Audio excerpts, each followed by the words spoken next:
Hi everyone, this is Al Gaeta coming to you from Lexington, Kentucky, the horse capital of the world. However, there's not much electric vehicle activity around here. But in any event, if you're going to build an electric vehicle, you need a bottom balancer. And so I decided I would make one. And what started out to be a simple little project ended up pretty complex. And so here's the story. This is a view of my Super Deluxe automatic 2-speed lithium ion phosphate battery balance. For purposes of the demo here, I'm just using one A123 cell, so it will cycle really quickly. In the background here, this is a PC power supply. They are very well regulated, and on this one here, it will put out 5 volts at 25 amps. So in the right situation, it certainly can be used for charging batteries. And then of course is the whole thing here. And let me zoom in a little bit so you can see the meters, because they are where the action is. Okay, right now I've got some switches on here. I can charge up the battery and stop, and then I can go all the way to bottom balance and stop.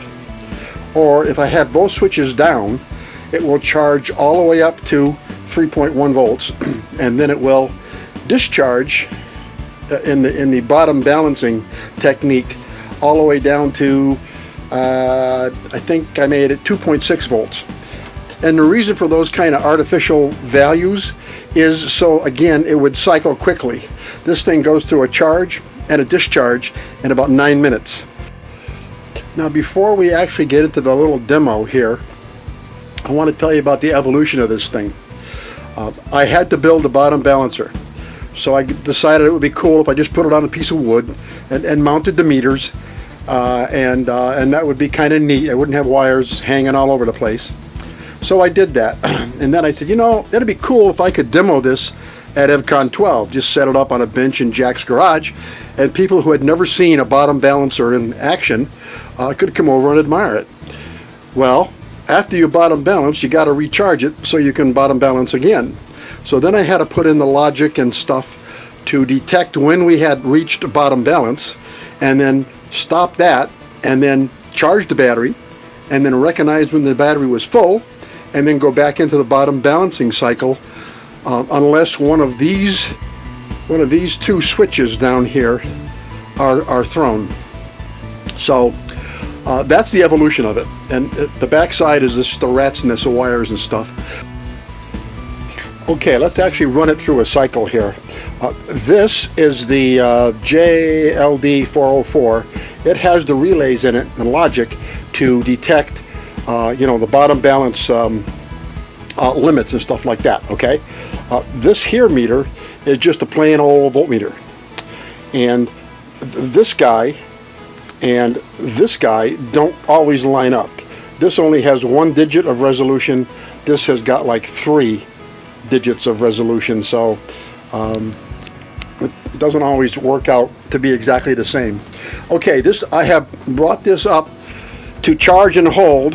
I'm now going to push down the switch, and it's going to go into a bottom balancing cycle. I have 2 loads.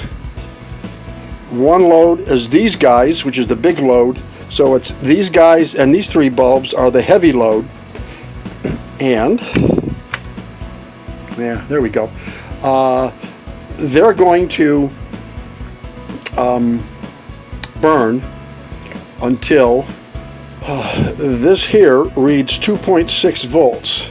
So let me go over add volts. Okay, it was 2.8. It's now 2.7. And here in a little bit, it's going to read 2.6.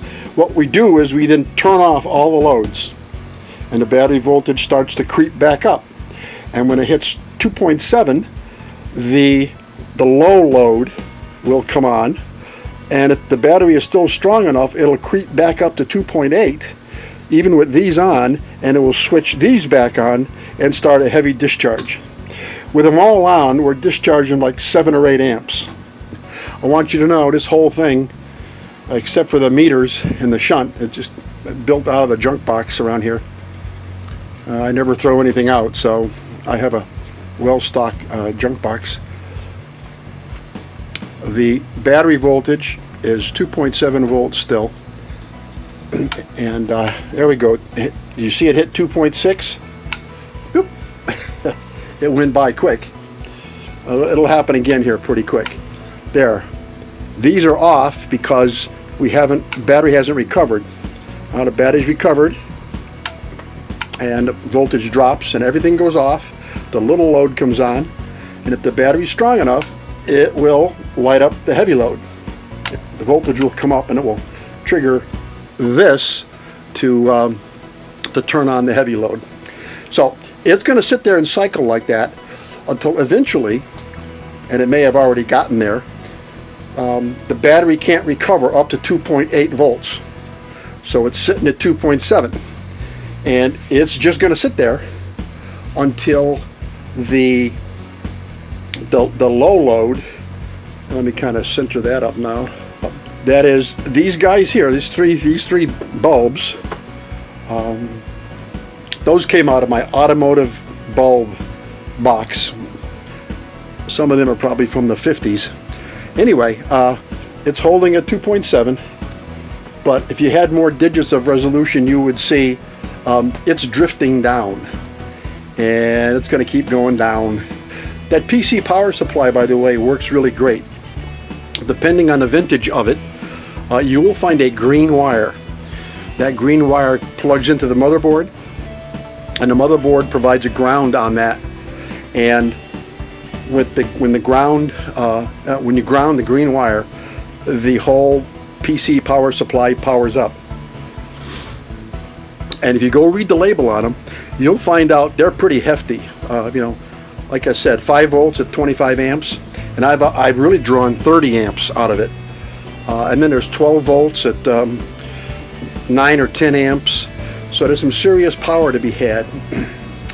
So on the meter, you can see what's going to happen is 2.7 is going to drop to 2.6. The meter is going to open up its contacts and disconnect the bulbs from the battery. Immediately, the battery recovers back up at 2.7, and the meter connects the load up. There it goes.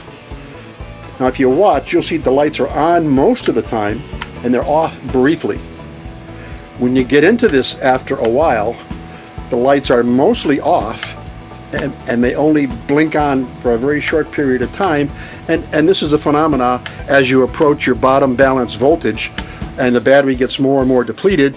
It can't recover back up to 2.7, and when it no longer can recover up to 2.7, it's at least in my setup, the battery is bottom balanced. The reason I made it a 2-speed job was Jack had commented that they bottom balanced some of their stuff at pretty high amperage, and admittedly it wasn't just a single cell. I mean, it was a Calb 180 or something like that. But what I wanted to do was to quickly bring it within range of the bottom balance, and then in a very gentle manner, shall we say, coast the battery right up to its true bottom balance voltage, and not have it doing any recovery from the heavy discharge. Whether that is worth doing or not, I don't know, but I sleep better at night knowing I did it. You can see now it's reversed. It's off most of the time and on for just a little bit. And what's going to happen here is I haven't spoken about this other meter. This is the true voltage out at the battery.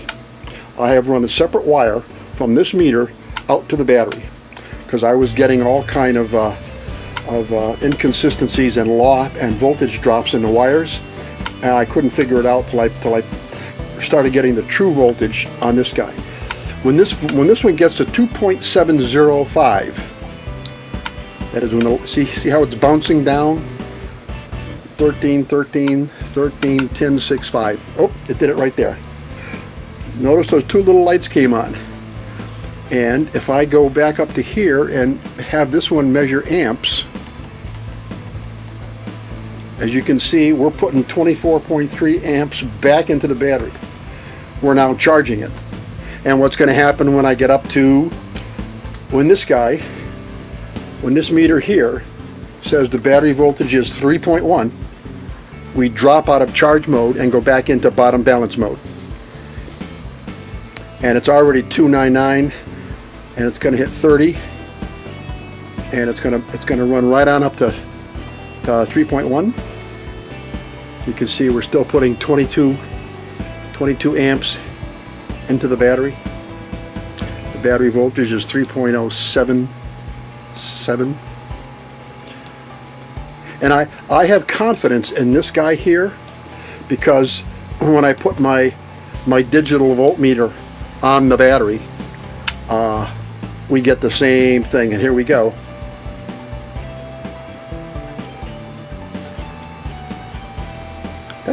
But anyway, now you can see we're in heavy discharge mode. We're discharging at 8.3 amps, and it'll just keep going like this, around and around and around and around, unless I interrupt it. We're in bottom balance, so if I put this switch up, it'll bottom balance and then stop. The voltage, wrong one. As you can see, the back meter says 2.8 volts, the front one's 2.9. That's only a tenth of a volt, but still. Okay, that's it. When you unplug the thing, it all goes to sleep.